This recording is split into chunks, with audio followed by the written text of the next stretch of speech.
think they lost like 18 starters out of 22, something like that. So obviously their big year last year, they're a completely different team. A lot of young guys, of course. But they got tremendous pride and tradition there at Auburn, history.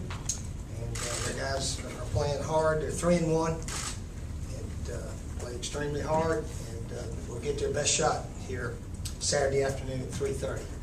Hopefully our team can play a little bit better, especially our offensive team. Our defensive team really came alive last week, as we all know. And for us to have a big year, our defense probably needs to play close to that every week. But offensively, what was really bad was all the little stupid penalties that took away 150 yards almost of offense. Seemed like we get a 20-yard gain, have holding penalties, have a good run, have another holding penalty, or this, that, and the other. So anyway, try to play a little bit smarter. Try to get our quarterback in position to maybe not throw it at them and give him some simpler plays or whatever, and play one of our best games. It'll probably take a real good game to beat Auburn this week. But looking forward to it. We've certainly not played our best. We're certainly not sitting around here patting each other on the back. But we're as good as we can be at this point, win-loss record-wise. And if we can get better, get some things worked out, maybe we can go on and have a big year. But we'll just have to wait and see how it plays out Saturday afternoon. Any questions on anything? Back to the room. Coach, by your joke, or it seemed like a joke about the Maryland jersey, seemed like you would be opposed to something like that for South Carolina? A little bit. But that's, it's anyone's particular taste. I'm a little bit more in tradition. And we're just going to wear these this one game. We're not going to wear these again. We'll go back to our traditional colors. So I'm a big believer in traditional colors of team uniforms and so forth. Steve, Auburn's got a very capable offense. Does it give you some confidence that your defense is coming off one of the best games of your tenure? Well, we hope so. We hope our defense is sort of found out maybe who our best players are, what our best schemes of defense are, and offensively we know who our best running back is. That's one thing we know. Now we've got to figure out throwing the ball a little bit better. But other than that, we're sort of learning what we do best and go from there. Josh? Steve, how much work has Demir Bird gotten in this month that he's been suspended, and do you think he'll be able to step right in and help you? Well, I don't know if suspended is the correct word for him. He's done nothing wrong. Okay? He was just ruled ineligible. All right. Okay.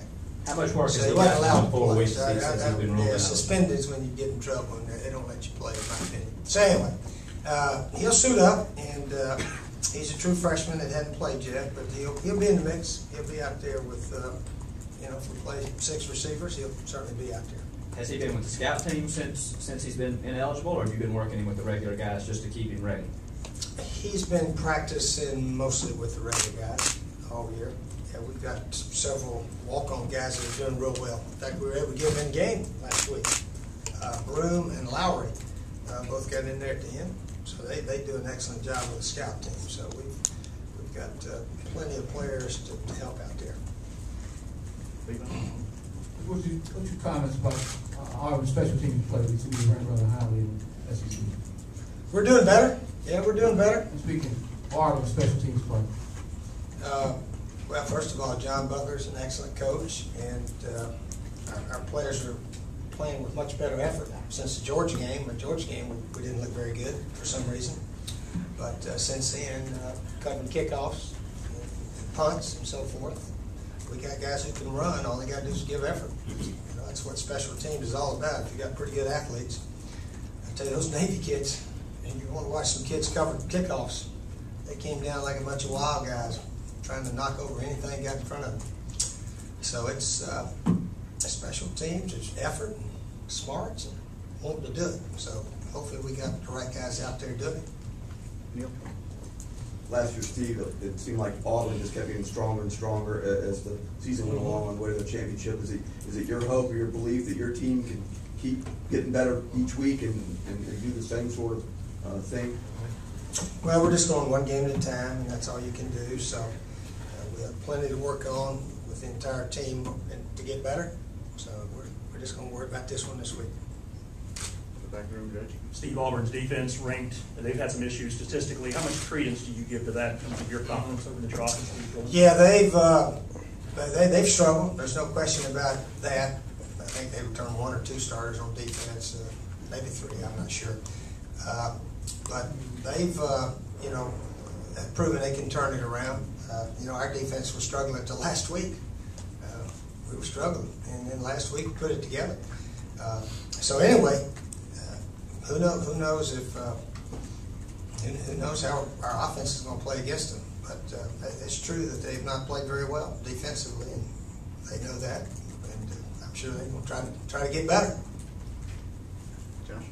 Steve, the occasions you had to call timeout to keep the play clock from running out, was it the plays coming in slowly? Was it adjustments that weren't being made to your liking? What was going on? Is there any sort of issue Well, there? we called it once when they were punting. They had a penalty, and I asked the ref, I said, is the clock dead? He said, yeah, it's dead. Well, he meant it was dead right now. I thought it was dead until they snapped it.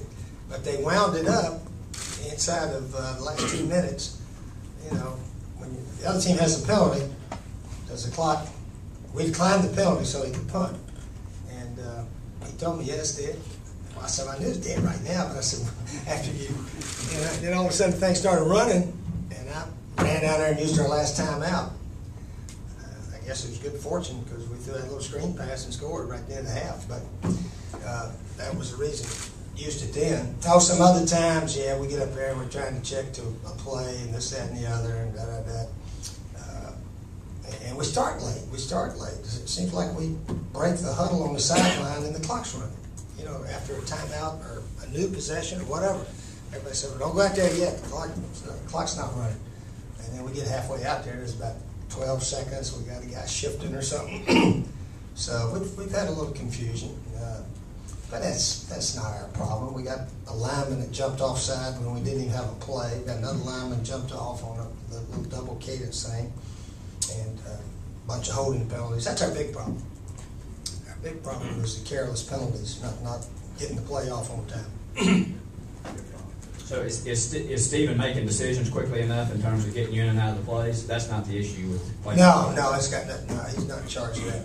He's not in charge of that. Back to Levi.